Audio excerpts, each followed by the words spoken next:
If I woke up tomorrow with nothing, no track record, no reputation, no network, no offer, and I had to get to $10,000 a month in high ticket sales as fast as humanly possible, here's what I would do. Not what I think about doing, not a mindset routine, the specific things that I would do in the specific order in the fastest way I knew how to get to 10K a month. I'm going to walk you through the exact way I would do it right now. Now, after watching this, you're probably one of three people. You're either brand new, just like this kid who was me in college, partying my life away because I didn't really know what to do, or working UPS night shifts, unloading trucks of cabinets, and really having no idea where to start, but just wanting to make money online. Or you're the person who's been seeing high ticket sales come up on your feed, you're researching it, you're watching a bunch of different YouTube videos, but you still haven't actually taken a real live sales call. Or you're someone who's watching a lot of YouTube videos just like this. You're doing your research, you're seeing high ticket sales come up on your feed on a daily basis, but you've yet to actually take the leap to get into it. You haven't taken a real live sales call. You haven't even sent out any applications to try to get into offers. You're just kind of researching and watching videos. Or you're actually on a real offer right now. You're just probably making between like 2 to 3K, maybe 2 to 5K a month.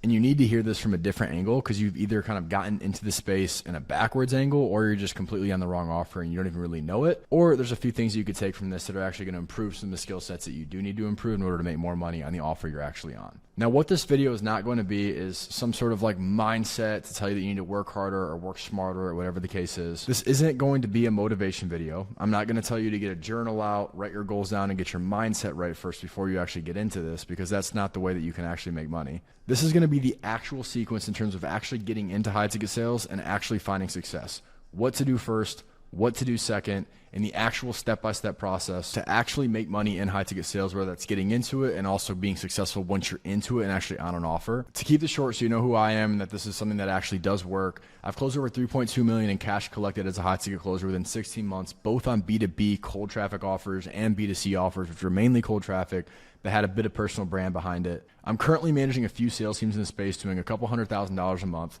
So I have a decent number of sales reps under my leadership and under my management. And I've also helped a lot of people get placed and train up to 0 to 15K a month in high ticket sales. So I know what works and what's pretty much just noise to sell you something online. All right, so now that we've gotten through that part, day one, here's what I'm doing. You have to make a decision, right? You have to stop treating high ticket sales like it's something that you're looking into.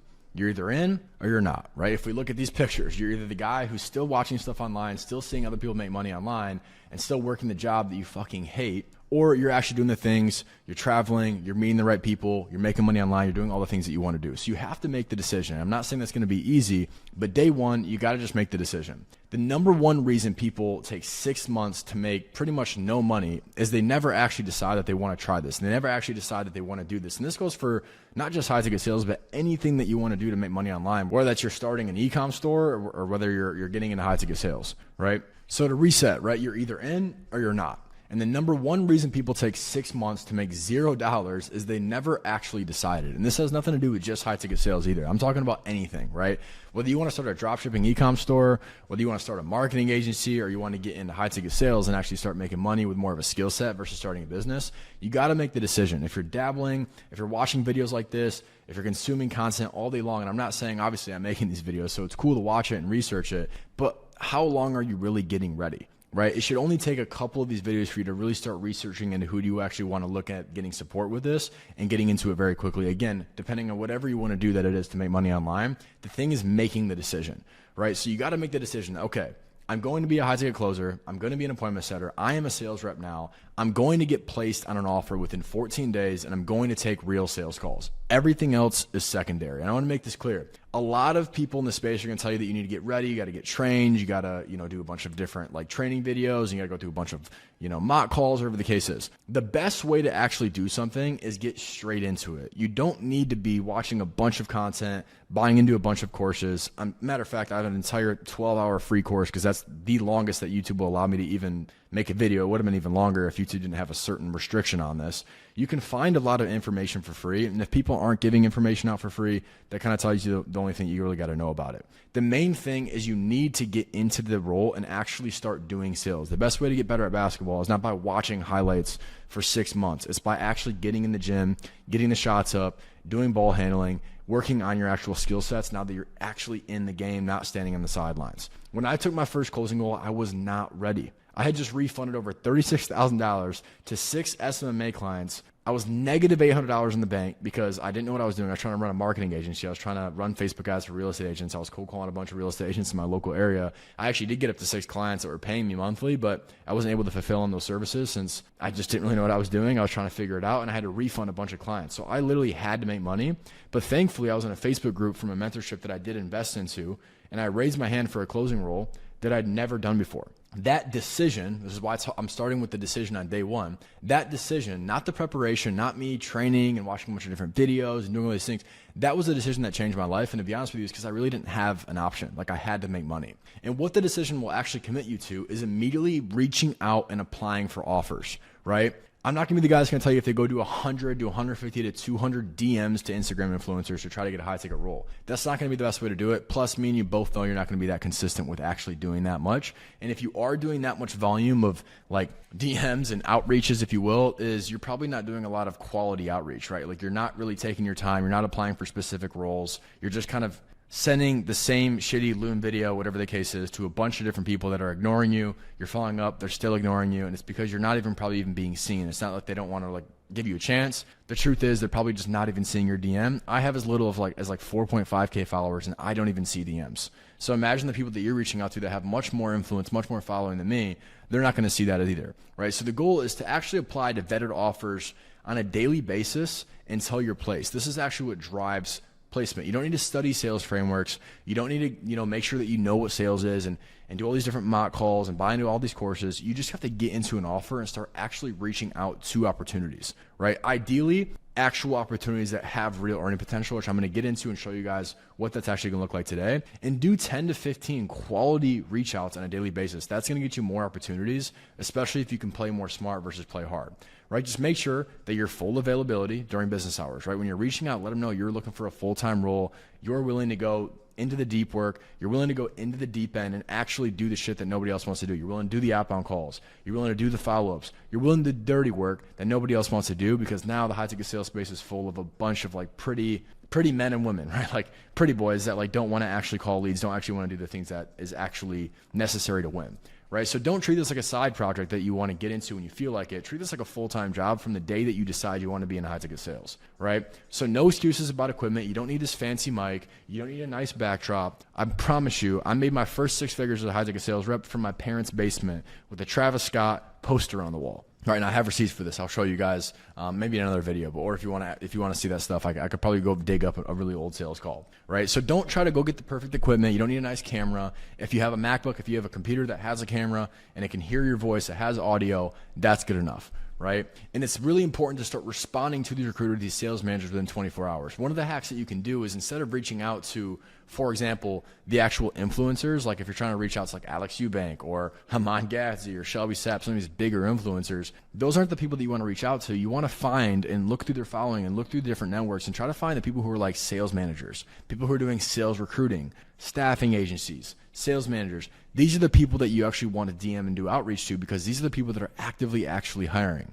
right? And ideally, if you can get into some sort of job board, that's obviously ideal. I know there's some free job boards out there. There's other job boards obviously you got to pay for, but that's usually going to be like the best ideal scenario. But if not, just try to do your due diligence. And there's a lot of different ways that you can get creative and find out who's sales managers in the space, who's recruiters. Even if you just looked up my Instagram and looked at my following, you'd probably find a bunch of guys who are sales managers, because I follow and connect with a lot of different sales managers, right? Since I also do the same thing, right? So the main thing is speed is the first thing recruiters are testing. So once you're actually doing these outreaches, if you ghost them for 2 days during your placement process, if they do give you a chance to get into an interview, or they say, hey, come to this group interview, apply for this, whatever the case is, they're not putting you in front of their prospects yet. You need to follow up with them. You need to be fast. When you're reaching out to these things, you got to be attentive and be on top of it, right? So finding the right offer in your first week, this is why most people get this wrong and why it costs them so much time. They accept the first offer that says yes. When you start reaching out, when you start applying, whatever the case is, however you're getting yourself in front of these opportunities, if you're just taking the first offer that wants you, and it's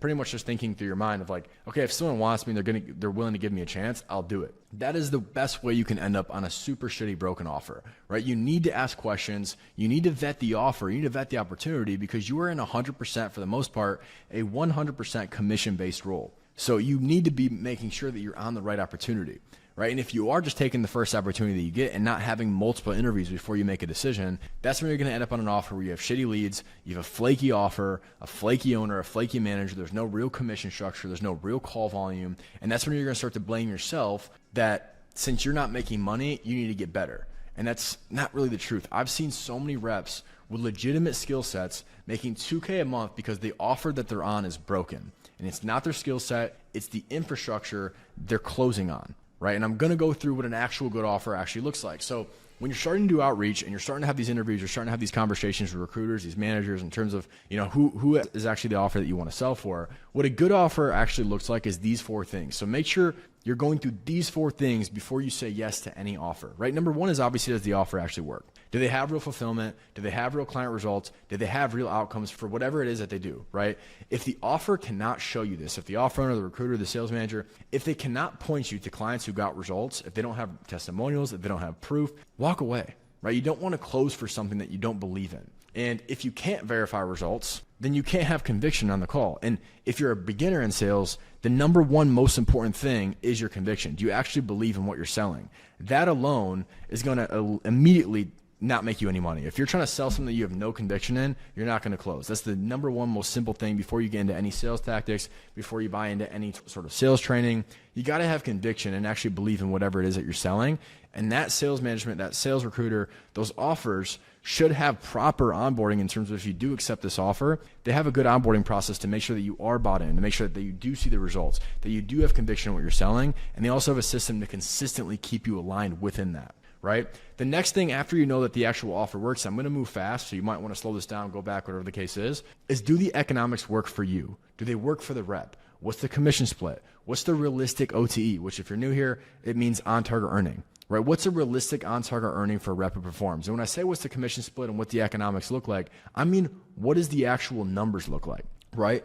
If an offer says, hey, you can go make 10 grand a month on this, or you can go make 5 grand a month on this, but you ask them like, okay, so what are you guys doing actually in terms of like new cash and cash collected?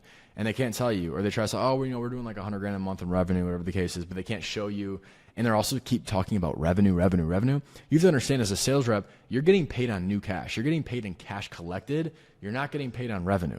So you want to know what their actual month by month cash collected is consistently. And you also want to know how many sales reps are on that sales floor, because if they're doing 100 grand a month in cash collect, but they have 5 sales reps, well, that's 10K in commissions, because most hot ticket closers are getting paid 10%. That's 10K in commissions divided by 5. Of course, there's going to be guys who are outperforming others, but you kind of see what I'm saying is like the math. If the math doesn't math, then don't accept the offer. Continue to do your outreach, continue to apply to new offers, continue to go into more group interviews, find offers that actually align with an opportunity to make money. And I promise you, I'm saying this up front because 70% of the way you're going to make money in high ticket sales is the offer. And I'll tell you a little bit more about kind of what I mean by that is like, for example, I closed on a first offer, a B2B paid traffic offer with really not much to know for. And I made like 6 to 12 grand a month for like 10 months straight, really more like 6 to 8K a month. The minute I got into a better offer, I 3X my commissions. Not because I got better at sales, it was because I literally was on a better offer. And of course, obviously my skill set was at a different level at that point too, which we'll talk about. The next thing after you know, okay, what's the actual cash collected month by month consistently? Obviously the best case scenario, quarterlies, annual. In terms of cash collecting, they actually have this real data. By the way, if an offer can't tell you what their data is, they don't track their data, that's the first problem as well, right? But once you know their cash collected, how many sales reps are on the offer, the next thing you want to know is how many calls per week can you actually realistically expect? And if the math doesn't let a good rep, a good solid sales rep hit 10K in commissions, I'm not going near it, right? When you look at these offers, we're doing 10K a day, 13.5K a day, where you're doing 120K a month in cash collect, these offers have actual real call volume. And what does that actually mean? When I say call volume, what I mean is the lead flow real and consistent? Where are the calls coming from? In high ticket sales, everything is inbound. Whether they're running paid traffic, which is the same thing as paid ads, and sometimes they're running paid ads to a webinar, which are like paid free masterclasses that they do try to get people into an offer for, or they're running more organic content, right? For example, if you book a call with me after this video, that's an organic, but I also run paid ads that do both, right? These offers ideally are doing both. They're running paid traffic and they're also doing organic. In cold traffic, paid ads, what I'm really saying is just you're running Facebook and Instagram ads, right? They're paying the algorithm to get in front of you, and you're seeing the ad and you're seeing a link to book a call, or you're seeing a link to go, register for a webinar, whatever the case is. This is what you're actually going to see. And ideally they run both. And here's the thing is what you'll find is with organic offers. So people who have a lot of personal brand, a lot of Instagram followers, a lot of YouTube, they do a lot of consistent posting and a lot of, pretty much lead flow comes from there. As good as that is, because you're gonna get a lot of warm leads, the problem with that is it's very volatile, right? If an offer owner decides to stop making content, you're gonna run out of leads. So it's best to have paid traffic and organic, because if they're actually converting paid traffic, they're converting off a cold audience that doesn't like, know, or trust them. That means the offer is good enough to sell itself, right? So ideally both. But what you really want to know is once you kind of learn about, okay, where are these calls even coming from? How many calls per week is the current flow or even averaging? Lead flow is everything. I could put the best closer in the world on an offer with 3 calls a week and they're going to fail. And that failure is going to look like a people problem when it's actually a lead flow and a marketing and a pipeline problem and an offer problem, right? You need to make sure that you have enough sales calls, enough opportunity to even make money before you decide whether, oh, I got to get better, I got to work on my objection handling, reframes, all these different things. You got to make sure there's even opportunity for you to make money because, again, you're commission based. The next thing you want to look at is, okay, is the offer owner, is the sales manager, is the recruiter, are they someone that you can trust? Right? Do they respond fast? Do they show up for their team? Do they have real support structure in place? It's a complete red flag if offers who can't give you a straight answer on commission structure, whether it's, hey, we pay 5% to setters and 10% to closers. We pay 4% to setters and 8%, 9%, 12% to closers. Full cycle reps get 15%, or full cycle reps get 12.5%. Or hey, if we're running webinars and it's a triage, meaning people book calls off a webinar, you're getting less commissions. If they can't tell you their specific commission splits, that's a red flag, right? If they don't have an onboarding process, if they don't have any training materials, that's a red flag, right? No one to call when a deal goes sideways. That's another thing. Do they not have any sort of pipeline? Do they not have any sort of past pipeline and lead flow or people that you can already upsell? Like, think about that too. Like, some of the fastest ways you can make money on a good offer is like, look at, okay, who's closed, who's 7 weeks into a program. Are they in that upsell window to go make money off them as well? A flaky offer is the fastest way to be back at zero in 60 days. I've seen it. Vet the offer like they're vetting you. Stack up your interviews. I'm telling you, don't accept the first offer that says, hey man, we want to bring you on. Stack up interviews. Interview. I'd rather, if you're brand new, have interviews for 30 days. Really get to learn. What does group interviews like? What is this interview like? What is this recruiter? What questions are they asking me? What questions am I asking them? I'm going to go through some of the things that you want to obviously ask them as well. But the main thing is you want to interview with multiple offers. You can actually see what the market is, learn the market, learn what's good, learn what's bad, and you're going to be able to move with a lot more efficiency. Because if you can get into the right offer, even if it takes you a month or two to get into the right offer, you're going to save a ton of time versus accepting the first offer that you get. And then 3 months down the line, you're making $2,000 a month in commissions. I've seen it so many times. I promise you, just listen. What to do if you don't have connections to good offers? Now, obviously, this is where a lot of people get stuck, right? They don't really know where to look, so they either accept whatever finds them or they sit in the wait. I know you guys probably don't want to hear this, but job boards is the unlock. And I'm telling you, job boards aren't like the only thing that matters, right? There's a lot of different job boards out there. You can find job boards within Facebook groups. That's actually where I kind of got my first offer. You can find job boards. Sometimes people have them for free, whatever the case is. Again, if you're trying to go do outreach, LinkedIn's not bad, but also looking at like guys like me, for example, looking at guys who are sales managers, recruiters, looking at their following and trying to reach out to actual recruiters and managers in the space, not the actual offer owners. Okay. You want to work smart. A real active board with vetted offers obviously changes the entire dynamic because these are offers that are consistently hitting. They're kind of doing half of the work for you.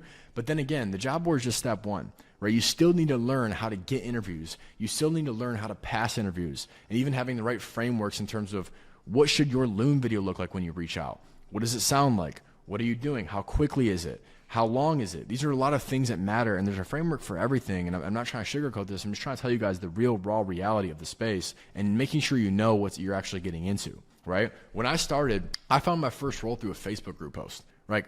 And ideally, I mean, I'll be honest, right? Like I financed my way into a 10K group. It was called Agency Lab because I was trying to run a marketing agency, but my marketing agency failed. I'm not putting that on the community. It just failed, right? I couldn't fulfill, and I had a guarantee, and I had to pay people back. But that network and that community that I had access to was the reason I honestly kind of got my luck. Because I still would consider it luck that I got picked up in that offer with really not a ton of closing experience. But it was luck that I was in that community because someone posted, hey, I need a closer.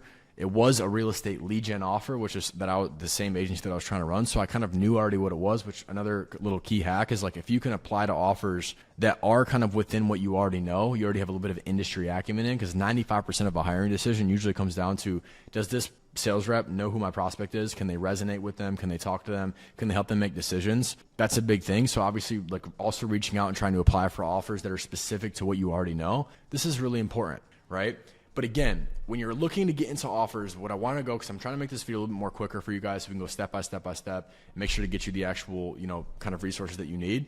But the main thing to understand is don't buy into all this shit where you got to watch 15,000 YouTube videos. You got to go through 3 months of training. The best way to get good at anything is to do it. So when you make the decision that you want to get into high ticket sales, you have to go as fast and aggressive as possible, whether it's outreach, whether it's getting access to a job board, whatever you can do to apply and get into an offer as quickly as possible. That's going to save you so much time and opportunity cost. And I'm going to put it there. Okay. Also, drop a comment below if you want me to make more videos around like how you should even get interviews in terms of like Loom videos, stuff like that. I'm happy to share more. But let's actually transition right into the first 14 days on the offer, right? Rest in peace, Kobe, by the way. The mindset going into day one on a new offer is you are not there to perform. When you do get the chance, when you do accept an offer, that again, the numbers make sense, the OTE seems real, they have some systems, they have some operations. And by the way, if you want to go into more of this stuff, I go through a lot of it in the free course. It's also on my YouTube channel. It's 12 hours long. I go a lot into like what you should be looking for more specifically in terms of which offer that you should actually being accept. So go watch that video if you're still kind of uncertain about this. But let's say you're actually into an offer. The mindset going into day one on a new offer, again, you're not there to perform. You are there to learn the offer as fast as possible. Reps who show up to a new offer thinking they already know how to sell are the ones who flame out in 30 days. Every offer has its own objections, its own prospect profile, its own close sequence. Your job in the first 2 weeks is to absorb all of it, be a complete sponge. Listen to every call ring that you can get access to. Funny enough, I'm wearing the same shirt here. You should listen to all the different sales calls. Some of the best things I even do when I bring in a new client for like on the management side, and for you guys, it's kind of the same thing. If you're like being a brand new sales rep on a new offer, is listen to their call recordings. That's going to tell you everything that you need to know. That's going to tell you everything. I'm telling you, the objections that are on every single live sales call that you're going to hear, and I even put here like 5 calls in your first 48 hours, but ideally get as many sales calls that you can listen to as possible. Become homies with a closer on the offer. Hey bro, can I get as many live sales call recordings as possible? I'm trying to ramp up as quickly as I can. Get me as much live calls as I can watch as possible. Know the objections before you ever get into a call, because the objections become predictable. And you're a high ticket closer. Don't buy into this shit that if you get good at sales, you're not going to have objections. Brother, that's the job. Your job is to turn no into yes. You're going to get objections no matter how perfect you are at discovery. Yes, there's going to be 10% of people that lay down, but 80% of leads that you talk to, they're going to go yes or no because of your skill set and because of the way that you can actually handle objections, and because of the way if you can build ammunition and actually be a problem solver in discovery and find out what it is that's actually making them want to move forward, and then being able to handle those objections based on holding them accountable to the goals that they tell you early in the call based on their own words. That's the only way to do it. Yeah, it's sort of gaslighting, but guess what? That's what high ticket sales is in a way. It doesn't matter as long as you're selling something that's real, that gets someone real results. That's what matters the most. So again, when you're listening to these sales calls, when you first get into an offer, there's always the same 3 to 5 things. If you've heard them 10 times before you ever face them on a call, you're already going to be better than 80% of the reps on that floor because you're going to be prepared. Another thing that I always tell my sales reps as well is if you can be prepared for no, if you can be prepared for the specific objections that are going to come based on what you've heard over and over and over again on the same offer and the same ideal client profile that you're selling to, you're going to be just fine. And there's no need to be anxious. There's no need to be stressed. You're going to be just fine because you're already prepared for what's going to come, and you are going to be on multiple sales calls a day. This is going to be like your job, so don't even worry about it. But once you've actually listened to a lot of sales calls, you have an idea what the objections are, you know kind of who you're talking to, who the prospect is. The next thing is script mastery. Know it like a song, not like a manual. I am really big. I want to make this clear. I am really big on not being Mr. Script Seller. Okay, you do not have to be a script seller, but when you first get into an offer, especially if you're just getting started, run the script aloud every single day, not in your head, out loud. And you want to know it like a song. Think about it from this perspective. When you first hear a song, you don't know the lyrics right away, but when you keep listening to it and you like it, 3, 4, 5, 6 times of listening to the song, you start to pick up the chorus. Then the 10th listen, the 12th listen, the 13th listen, the 15th listen. Then you're going to start to even know certain verses. You're going to know certain tones. Like you're going to be able to sing along the song. You should be looking at the same thing that you can do with your script. If you can get the cadence of the script down, the tone, the flow, the timing, and mainly the pitch, because obviously discovery is a little bit different. Like discovery, we're going to be walking through a little bit of discovery on this video as well. But in terms of the pitch and what you're selling, know the cadence, know the tone, know the flow, know the timing when you're hitting things. You're not memorizing words. You're internalizing a conversation. Right? Because remember, sales are conversations. You are solving somebody's problem. If you're selling B2B, you are solving a specific problem that's withholding that business from growing, right? If you're selling B2C, you're solving a specific problem that's causing pain in somebody's life and they're not happy about, and they're looking at your opportunity, whatever that is that you're selling, to essentially remove themselves from that pain, remove themselves from that problem, and grow. So you're a problem solver. You need to be able to do that as a salesperson, okay? And the best performers rehearse like they're on stage, so when they're on stage, it feels like it's rehearsal. Once you know it cold, you can riff off it. That's where the real closing starts, is where you can actually be genuine. You can actually listen. You can have real conversations with prospects. You're not a script, going down your discovery questions like some fucking checklist. That's not what's going to work. Obviously, the pitch, things like that, that's important to know, have it where you can riff off it. Obviously, discovery is slightly different. But again, when you know the pitch, when you've listened to sales calls and you've listened to sales calls when you first get into the offer, you're going to already kind of know how this discovery runs. Some of the fastest ways that I've ever ramped closers up on offers is by having them literally either shadow me personally, meaning they'll jump on the sales call with me and the prospects so they can hear how I sell them, or I'll take my top closer and I'll have news closers join those calls and shadow them with their camera off and their mic off so they can literally be there live on the call with the prospect and with my closers so they can actually see how this goes because they'll pick things up very quickly. The next thing is you're going to role play, right? Minimum at least. We put minimum 3x per week. My content team did, but I would put minimum 3x per day, to be honest with you. Not when you feel like it. You should be pairing up with another rep on the team or your sales manager and run the hardest objection scenarios. Not the perfect case call. You should stay in character. You should get weird with it and pressure test each other. I'm talking about like the hardest objections, the most common objections that you hear. Role play is the gym. You don't go to the gym when you feel good. You go because that's how you build the muscle, right? There's a few guys, some of the clients in here are fucking jacked. They didn't go to the gym when they felt like it. They went to the gym consistently because they were trying to build muscle. It's the same thing in sales. You're not going to get good when you only role play, when you only practice when you feel like it, when you're motivated. The same thing. To be honest with you guys, I don't feel like shooting this video right now. I don't. But you know what I did? I went and grabbed some Michelob Ultras, and I'm here behind the camera shooting the video trying to give out free value for you guys. You got to be able to take the actions when you don't feel like it so you can actually get the results that you desire, and you can actually help the people that you want to help, and you can actually reach the people that you want to reach. The next thing is going to be off-call discipline. This is what separates 3K reps from 10K reps. Master the shit when you're off the phone. I promise you, you will be a favorite. You will earn so many brownie points with your sales manager. Okay? Make sure CRM notes are logged at their every single call. No exceptions. I don't care if it's a text. I don't care if it's a phone call. I don't care if it's a 30-second phone call, if it's a 2-minute phone call, or if it's a 60-minute Zoom, or if it's a 90-minute Zoom. Notes need to be logged in the CRM because that's going to tell us long-term where things at. When other closers, setters pick up that lead, if they don't get closed, they can see back in time like what happened with that lead, and it allows you to be a lot more just better on the sales floor. Pipeline status updated in real time. Every lead in the right bucket, right? If they're a new application and you're actioning them or you're contacting them, they should be moved over in the pipeline. If they're a new book call and you're triaging them, they should be moved over to triage. You need to keep your pipeline stages up to date because the worst thing in the world is when you get behind and you're playing catch up, and you're playing catch up on a fucking everyday basis. That's what's going to make you hate your job. Make sure you're on speed to lead. Make sure you're keeping your pipeline stages up to speed. And if they're getting behind, if there's way too many leads, the last thing you want to have is 700 leads in one pipeline that no one ever calls and it just sits there like a load of shit. Okay? The next thing is kill list. You should always have your top 5 warmest leads on a kill list in a pipeline if you can. You should have them written down. You should be going to bed damn near with them as your background on your fucking phone because these are the people that have your money. These are the people that have your money. You need to have your kill list at the top of your mind 24/7. Obviously, I kind of mentioned it before, is speed to lead. And just before I kind of jump in, I know I'm going fast. Kill list is also people, for example, you're getting off the call with, maybe it was a logistical thing. Maybe they had to go get funding. Maybe they had to get their wives involved, whatever the case is. Like, these are the people that are closest to the money. They have to be at the top of your mind all the time because when lead flow dips, whatever the case is, because lead flow is bound to dip here and there on certain offers, you need to have a kill list to make sure that you know where your money's at and where the money is closest. The next thing, I know I mentioned it up in pipeline stages slightly with speed of lead. You need to be hitting new leads that come through your Slack or Discord, whatever the offer is using in terms of comms and automations, or CRM, close, go high level, whatever the case is. You need to be calling leads within 5 minutes. This is fucking huge because you have to think about it. Think about the last time that you touched an ad. If you're watching this video, maybe you saw an ad. If that person called you within 3 to 5 minutes after touching that ad, you're probably much more likely to pick up the phone, especially if they called you a couple times, maybe even 3 times, right? And the other thing is if you're selling in a competitive niche and you're not on your leads, it's not about your managers being hard about you need to be on speed and lead, blah, blah, blah, and everyone talks about it. It's that literally if you don't call those leads, somebody else will. Your competitors will, because more than likely if they're clicking on your ad, if they're coming through your video, they're probably watching other people in your industry and competitors in your industry. You need to be on top of those leads. The reps who are making 10K a month are not just better on calls. They're obsessively disciplined between calls. The off-call habits are where the income gap actually lives. The next thing I'm going to jump into is the call review ritual. First 10 minutes and last 10 minutes every single time.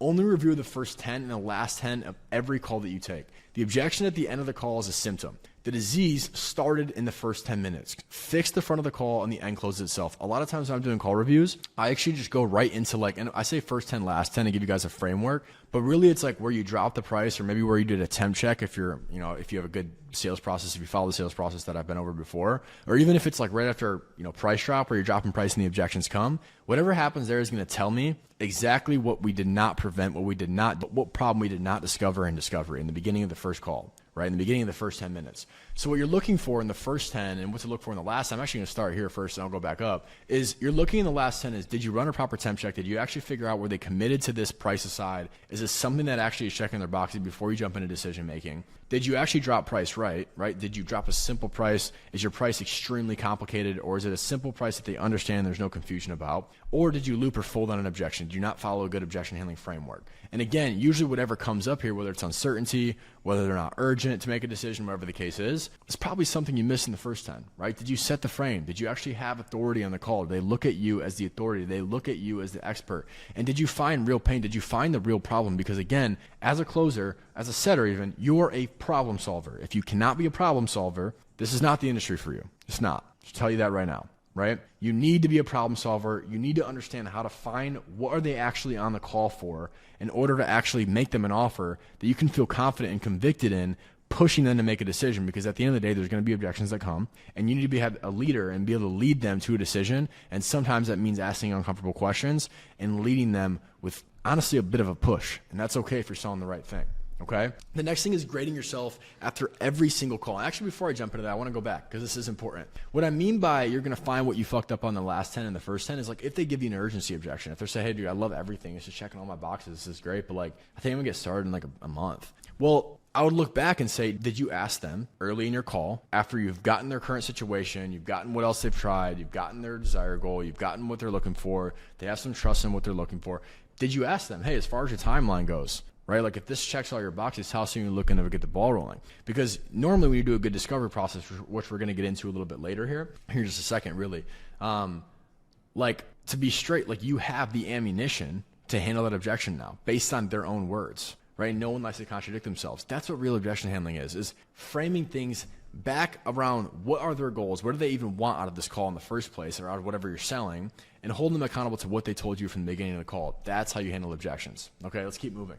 Grade yourself after every single call. I have this thing where it's kind of like there's a few things that I grade myself and my sales reps on. It's, did you follow the framework?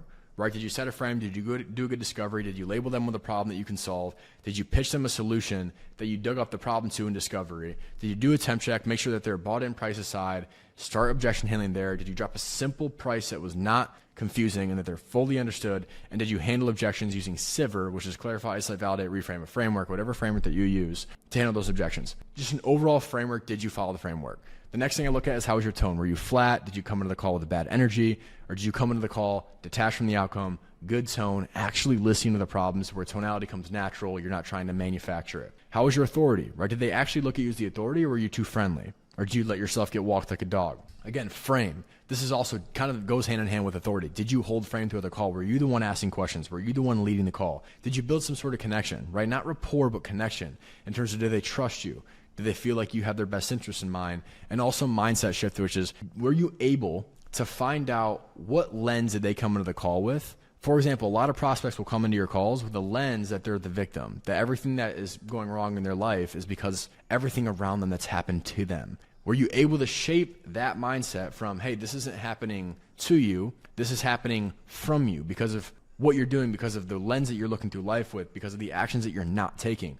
Were you able to actually shape that mindset? And these are things that are really important. And also, before I jump into phase 4, make sure you're fixing one thing at a time. I know right now I'm going fast. I'm giving you guys a lot, which is okay because you can watch this video back. Plus, it'll help me if you watch this video, and if you watch this video, it's only going to push it out to the algorithm more. So be a real one and watch this through. But again, what I was saying is fix one thing at a time. Like if it's your framework that you got to work on your framework. If you know everything else around this is good, then focus on your tone. And a lot of times people struggle with tonality. I personally struggled with tonality before as well. The best way to get better at tonality is to be genuine. Like actually listen. It's very hard to manufacture tonality and feel real about it. You got to actually listen to the prospects and actually have their best interest in mind. I know that sounds weird from a sales guy, but I'm telling you, it'll make your tonality so much better. right? Connection, make sure you don't get this wrong too, right? Connection is not about your buddy you can go get a freaking beer together, right? Connection is that they trust you, that you have the authority and that they trust you, that you have what they need in order to get out of their current situation, grow their company, make more money,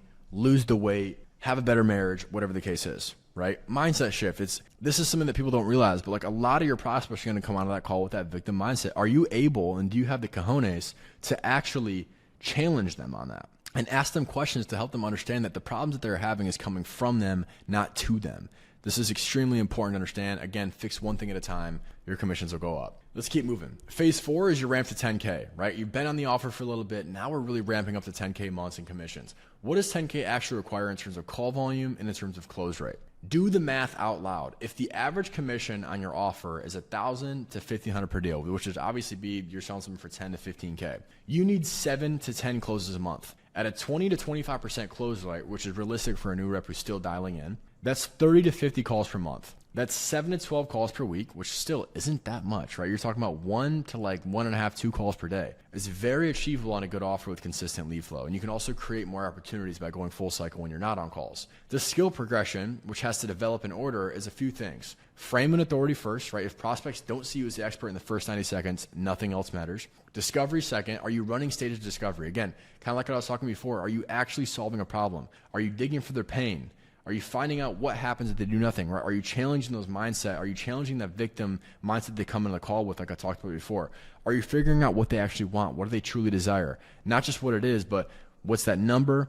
What does it actually look like so you can build a real gap? What does it actually change day to day in their life without asking it corny, right? What do they need from you, right? What criteria are they looking for to make a decision? What do they need from you to make this actually feel real to them, which is trust? And then obviously urgency in terms of what is their timeline on getting the ball rolling if everything does check their boxes and it does fulfill that gap and they do find that this is actually checking their boxes in terms of what they're looking for and the criteria they had to make a decision. The next thing is tonality. This is invisible. It's pretty much an invisible lever that most reps never fix. Again, kind of like I mentioned before, know which one to use and when, right? Know when you want to be conversational, curious, concerned, confused, authoritative, right? You're conversational when you're kind of opening the conversation, you're building some respect, you're building some rapport, a lot of times through the pitch, whatever the case is. A lot of curious tonality is when you're in discovery, right? When something doesn't quite add up, right? Like when you're asking questions around their current situation, what else they've tried, things like that, past experiences, you're gonna be very curious. Concern is when you hear real pain. At this point, you've gained the trust, their walls are down, they're telling you about some real shit in their life. The last thing you wanna be is like all hippity-happity and be salesy about it. Like you wanna be concerned when they're telling you certain things so they know that you hear them. And again, I'm not trying to manufacture this. This is what I mean by actually listening to them. You cannot manufacture genuinity. You can't. You got to actually be there. And it's also going to allow you to enjoy your fucking job. If you're selling something that you do believe in, that you actually do care about, you're going to be concerned about what the real pain looks like. Confused is when a prospect says something that contradicts their own goals. Wait. Like, I guess help me understand that. I'm a bit confused, right? And also I would say confused and skeptical kind of goes hand in hand. I'll use skeptical tones a lot of times when people are, for example, being way out of the picture. Like if you're a sales guy and you're watching this, you know what I mean? Like sometimes they'll be making $2,000 a month and you're like, okay, so like what are your goals? Oh, I want to make $100,000 a month. And you're like, $100,000 a month? So you want a 50x your income in the next 30 days. Do you really think that's realistic, or you want to talk about something that's actually real, right? You want to be kind of challenging, skeptical, confused. They all kind of go hand in hand. And then obviously authoritative is when you're pitching, when you're dropping price, when you're asking for the sale. That's going to be some things that you want to look at. Again, if you want to go deeper into a lot of like the sales process stuff, I have, again, a 12-hour course on this YouTube channel. You can go watch it. I give a lot of it away. There's even live sales calls and stuff like that you can go listen to as well, even within that video. So the next thing is SIVR. This is an objection handling framework that you can use, okay? SIVR for every single objection, every single one, no exceptions. Again, if you want to know more about this where I go very deep into specific things, again, go back to the course. I know I have to plug it a lot, but I'm telling you guys, I'm trying to keep this video short and sweet to help you get to 10K a month quickly. A lot of the long stuff is going to be from that video. But again, you want to have a framework. This problem symptom bullshit, heavy the king wears the crown, all these reframes that you hear, the 21 dot analogy or the 21 mile from heaven to hell island or prison to this, all this weird reframes that you hear online. I know you feel the same way. They don't work. You need to have a real framework. I've used SIVR for the longest time. It means clarify, isolate, validate, reframe. If someone gives you an objection and you're like, yeah, can I give you a different perspective on that? Well, what if they say no? No, I'm good, man. I need to think about it. Then you're fucked. You need to clarify what's the actual objection. If someone says, I need to think about it, you don't want to say, can I give you a perspective on that? You want to clarify. Yeah, man, totally understand. I guess just to kind of help me help you, like, what are some of the things that's kind of going through your mind right now, or anything that like you might have kind of questions on or feeling slightly uncertain about, just so I can get you the right information in the meantime, right? I'm disarming them. I'm making them feel like I'm not going for the sale yet. I'm trying to figure out what's the real thing. Isolate. Right? Isolating is again, there's only 3 real objections in sales. You're going to have trust and fear, which really bottles down in the same thing, which is uncertainty. They're either uncertain that whatever you're selling is actually real, or they're uncertain that you're the guy that can actually help them with it. Or the last thing is urgency, which is essentially like everything's great, but it's not the right time. Again, this is something that you should be preventing in your discovery, which is very easy to actually handle that objection at that point. But isolating is on one of those 3 things. Most times, I'll be honest, guys, 99% of the time is going to be uncertain. Right? They're usually there's some uncertainty that they're feeling, right? So you're going to want to isolate on that. Validating is acknowledging it. It's not agreeing with it, right? It's just saying that you listen. Hey, I totally understand. I also kind of normalize it. This is completely normal. Majority of people that I speak with, like they kind of have the same thing. They've been through something before. And then reframing is you're leading them to their conclusion with the question. And a lot of times it's multiple questions, right? I won't even use these specific things. I'm going to give you guys a better example. Like, for example, like the reason why every single part of this, especially from clarifying and reframing, are questions, because prospects cannot disagree with questions. If you're trying to make statements or trying to use these reframes that you hear from Instagram to handle a I need to think about objection, it's not going to work. Because if you make a statement like, I'm going to give you my perspective, they can disagree with that. But they can't disagree with a question where, let's say it's uncertainty. They told you it's because they've been burned before. And you're like, cool, I guess let me ask you this. Like, you know, you mentioned obviously part of the reason why you've been a bit uncertain is like you've been through something that's pretty similar. Like, I guess before we jumped into price, it seemed like it was checking all the boxes. Like, are we doing the exact same thing as that was done before? No, of course. Okay, like what's different? Well, this is different, this is different, and this is different. They start selling themselves to, okay, so I guess like, you know, based on what you told me in terms of like, you know, you're here, you want to be here. Like, do you think like, I guess basing your decision based off something that's completely different than what this is, and kind of the structure that we have here and it's built to actually get the success that you want is completely different? Like,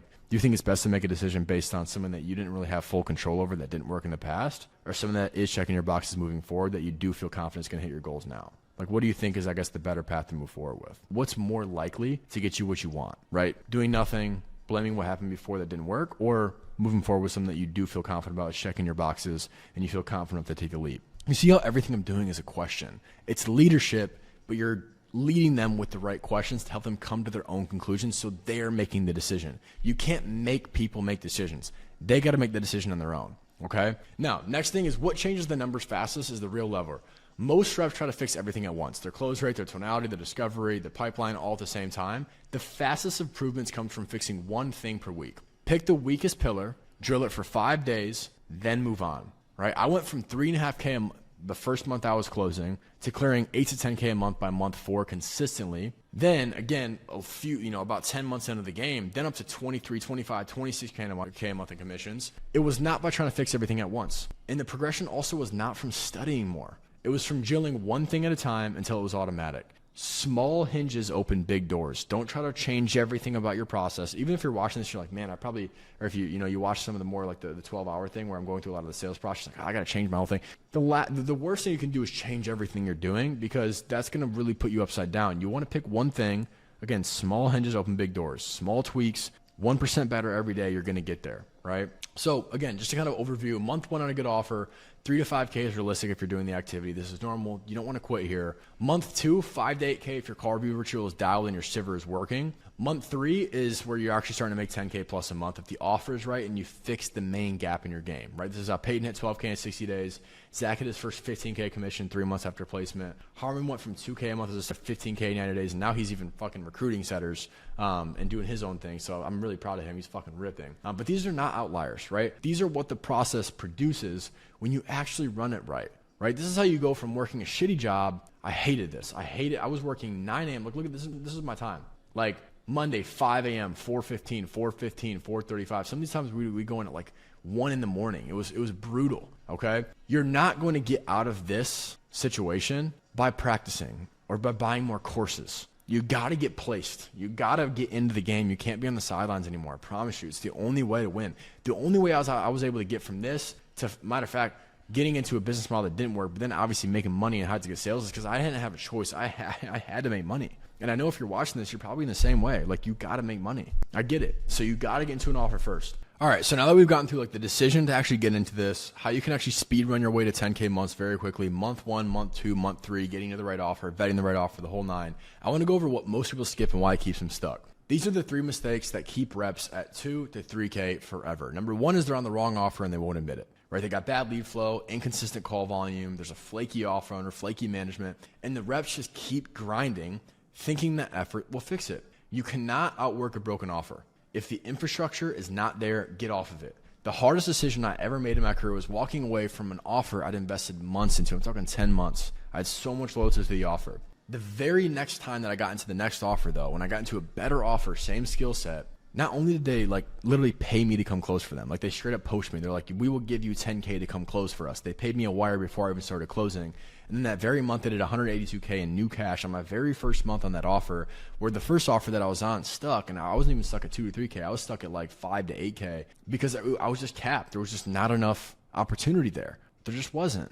And the minute I got into a better opportunity offer, I did 182 cash the first month on 15% as a full cycle rep. Do the math. There was a few hard costs with that done for you offer, but you can do the math. So know when to move and know how to vet when you're moving. The next thing is they're training instead of closing, okay? You're still consuming content. You're still watching modules. You're still getting ready 6 months in. And I'll say this for the 5th time. You do not get better at sales by studying sales. You get better at sales by being on calls, getting rejected, and reviewing what went wrong and getting back on the fucking phone. That's it. That's the whole formula. That's the whole formula. You have to suck until you don't suck anymore. You have to just keep getting gut punched, keep getting punched in the face. I promise you, if you can just stick with it, you will never go broke again, because when you know how to sell, you will never go broke again. There'll always be a new offer that needs your help. The third thing is they have no one looking at their calls. The biggest skill gap between a 3K rep and a 10K rep is almost never talent. It's feedback. You can't see your own blind spots, and I don't care how good you are at self-assessment.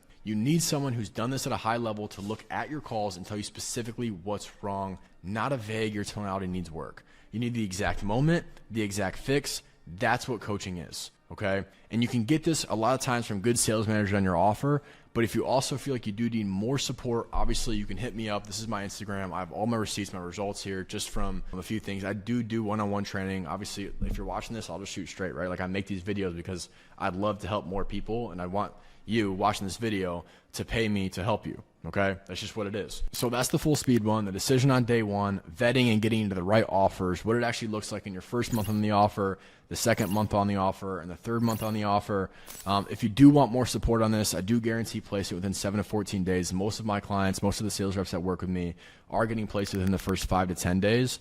Once you're placed on the right offer, and obviously there's a lot of support in terms of choosing the right specific offer to get into, we train you specifically on that offer to hit the OT, whatever that is, whatever the on-target earning is. We're ramping you up to that specific offer, and then obviously within over time helping you upgrade into bigger paying offers as well. So if you are interested about that and you do want to work with me personally and you want more one-on-one support, you can click the link below. There is a link below. Answer a few questions and my team will be on the phone with you. But outside of that, I'm going to keep posting more and more of these videos. I'm going to try to keep up the content, doing twice per week to give you guys as much value in the space as possible. So subscribe, comment, like it. I'd appreciate it, and I'll see you guys on the next one. Peace.